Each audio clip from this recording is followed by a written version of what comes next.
Hey there, welcome to the NC Barndo Build channel. Thanks for tuning in. I'm really excited about today's video. This is the third installment of our post frame drop-in floor system. That's right, we're building a post frame Barndominium style home on a crawl space. It's one of the only channels that I know of on YouTube that's documenting this process as of right now. And I want to show you this floor system for those that are new to the channel or maybe a recent subscriber and haven't been following along on the build from the beginning. Let me do a little rewind here and catch you guys up and explain this drop-in floor system and how it works. If you've been following along on the channel for any length of time, you may remember during the garage build, we took a little bit of a break and came over and prepped the foundation wall.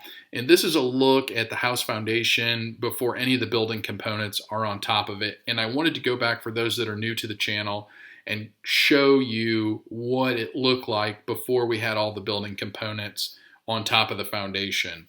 So at the bottom, we're 12 inches thick, and it tapers down to an 8-inch thick wall at the top, which gives us that 4-inch wide brick ledge that you see on the inside. And that's why I call it a reverse brick ledge. It's actually on the inside of the house versus the outside of the house. The floor system, I call a drop-in floor system because it literally, you could, in theory, build the entire floor system and just drop it in to the foundation. Then on the top of the wall is where all of our brackets and posts are set, and that's where the wall system sits, on the very top of our foundation wall. And you'll see here later in this video how that all looks together. But just know that those two systems, the wall and the floor system, are two completely separate building components, and they're not connected to one another if you build post frame on a crawl space.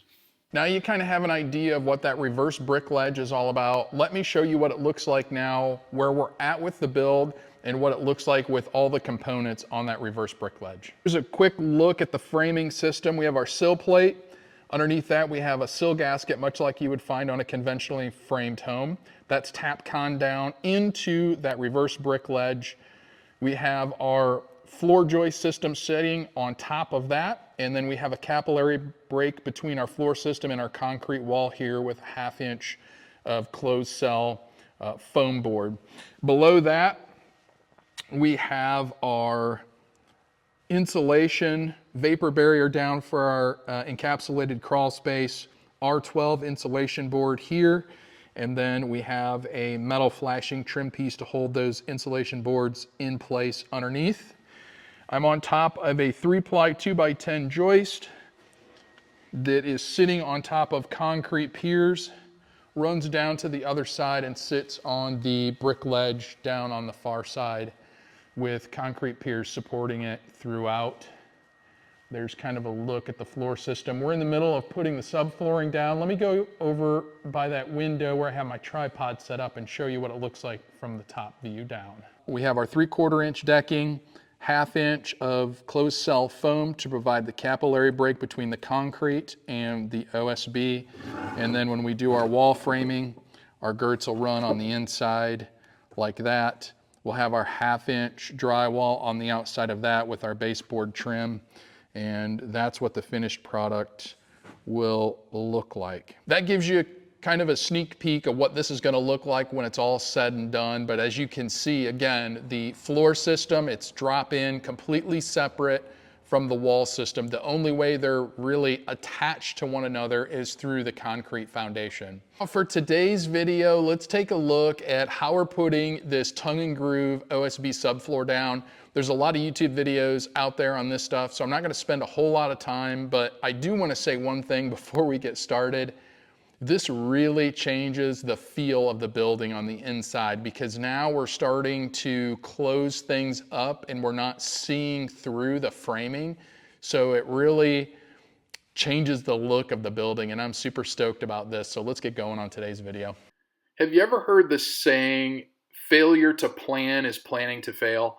Well, it's no different with this OSB stuff. When you're laying your subfloor, before you lay your subfloor, I should say, make sure you plan out your first row. Measure things out, make sure it's going to end the way you want it to end. You don't want to end your subfloor with a small sliver. And with this tongue and groove stuff, it really, you can't rip things. I guess you can rip things, but you're not supposed to, except for that last row. So plan things out when you do your subfloor. The other, I guess, important notes with this stuff, I hate floor squeaks. So I want to eliminate any kind of squeaking in this floor. I use 2.5-inch number 9 screws to fasten the OSB down to the joist.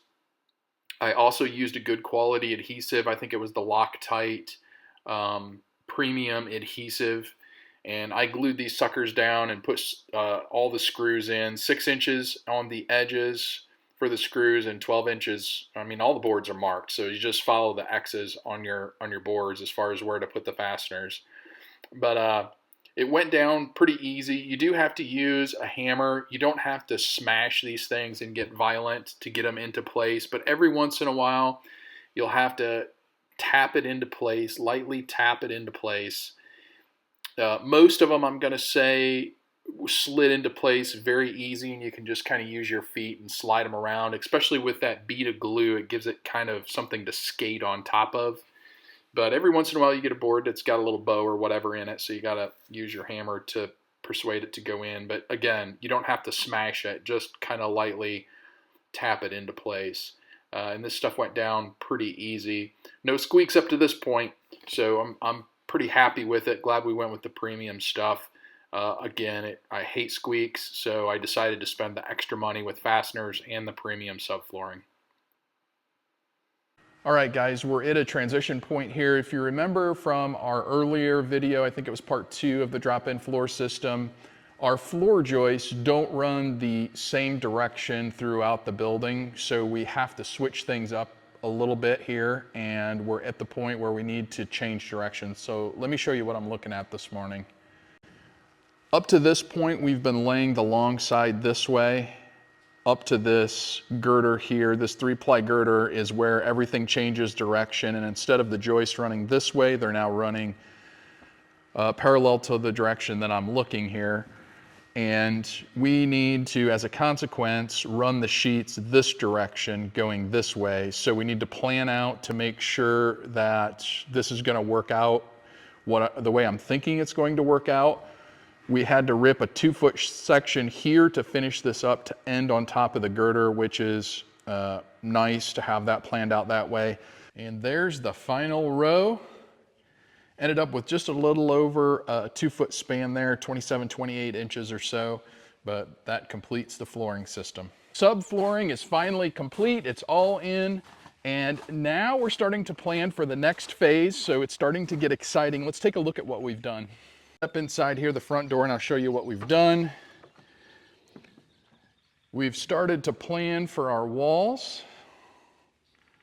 All the caution tape that you see on the floor is going to be wall locations. So we walk into kind of a foyer area. You can see both walls here, about an 8-foot wide foyer area. This is going to be a solid wall here.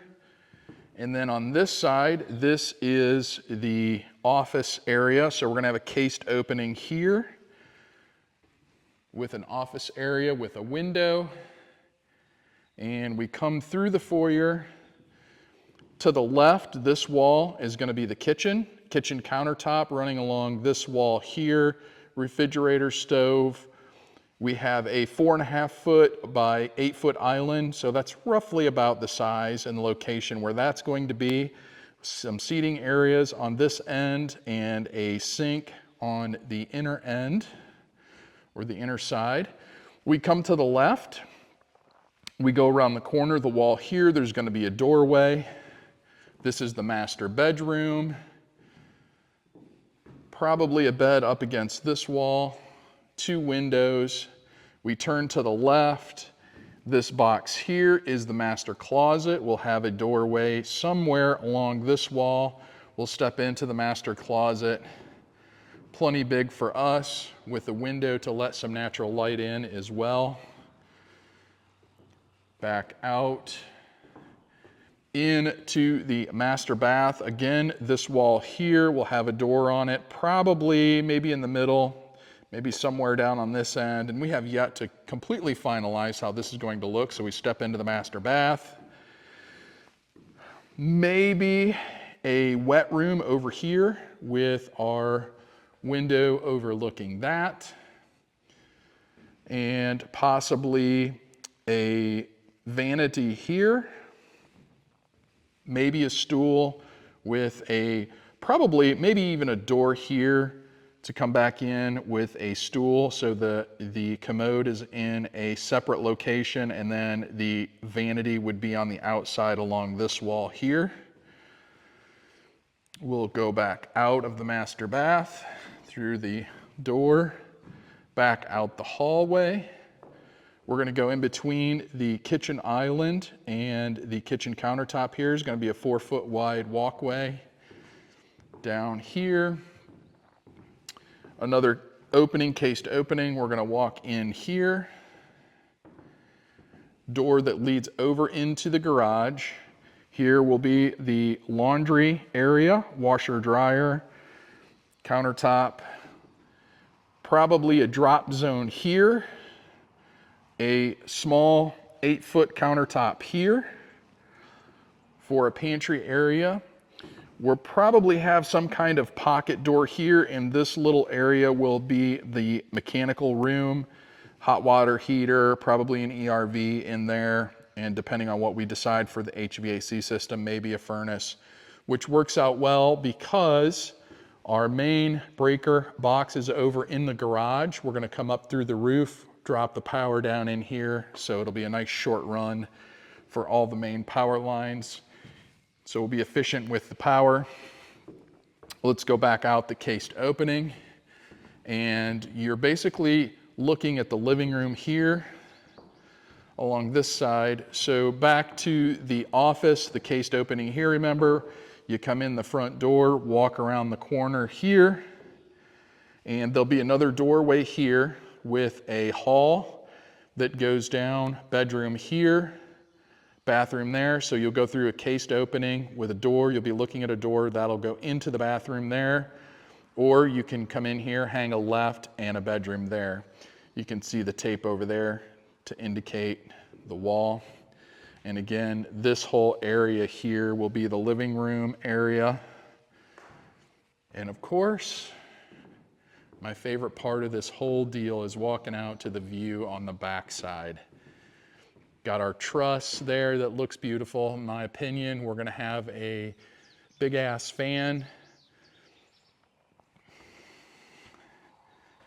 And we'll be stepping out into the patio. This has to be built up a little bit, so we'll even be a little bit higher, but the view, I just love the view here in the foothills. Probably come down here, fire pit area out here. So a lot of outdoor living space eventually, which is really, really nice. Coming back in, and again, we'd be going out this way to the garage.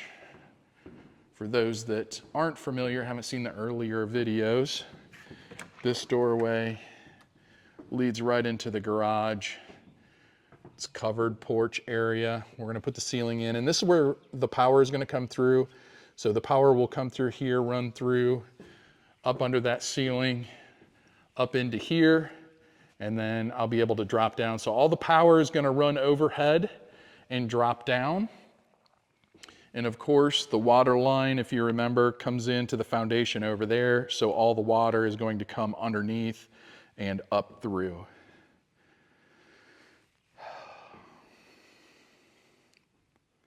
And we'll probably come out here. I don't know how we'll decorate this. Probably have a walkway of some kind out this way. That's a little sneak peek at what we're thinking for the design on the inside. Of course, all subject to change, and not everything is 100% completely figured out up to this point, but again, that's the beauty of post frame, right? It is a blank canvas in here other than the doors and windows. We can do whatever we want. We can move things around. And the best part is it doesn't cost any extra at this point for modifications. We're just really trying to make this thing fit for what we want. Not to say that there isn't some compromises, because we are compromising in some areas. In other areas where we have our must-haves, we want those, of course. So we're going to do what we can to get as many of the must-haves and wants incorporated into this floor plan. But I'm super stoked. This is just the beginning, guys. It's really going to start to get fun here and exciting for us, and hopefully for you guys too. I hope you stay tuned. Subscribe to the channel if this interests you. I'm really having a blast. I hope you guys are too. That's all I have for you today. We'll see you guys on the next video.